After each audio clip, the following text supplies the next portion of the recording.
Shen spoke with Mary Burrell about her amazing journey from hospice to good health.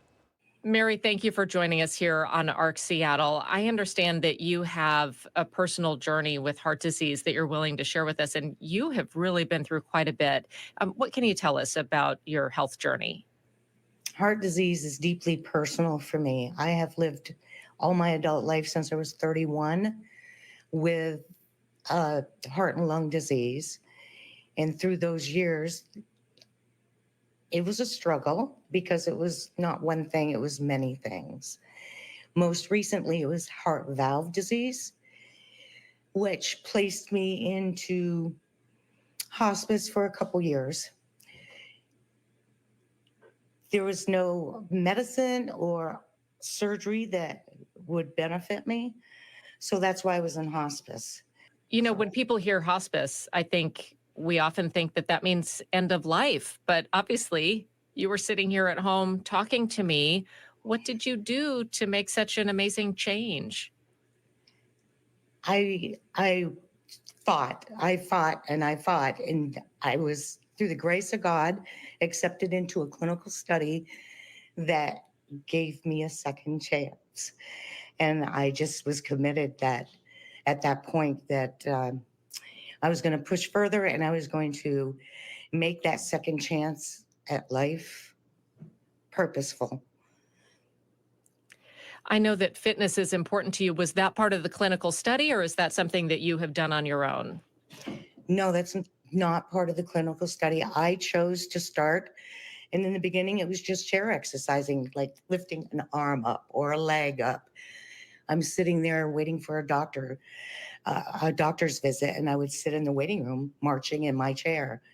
If I wasn't near anybody, I'd lift my arm up, and so it started like that, very simply.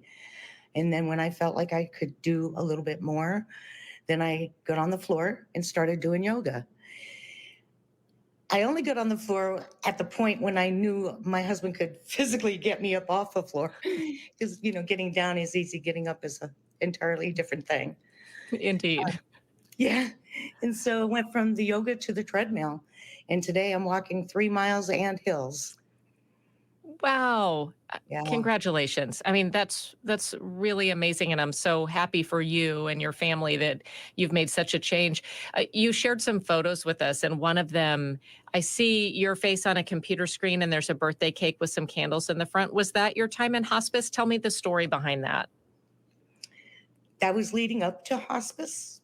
I was in the hospital with double lung infection and congestive heart failure. And that was my granddaughter's birthday that I got to Oh. participate in through media. This is my first time walking, and I feel like I have so much to give by walking. My story is following me while I'm walking, and by that I mean I'm blogging about my experience um, during hospice and post hospice. And so now the readers get to watch me walk with me through my writing, through my blog, and I'm reaching people.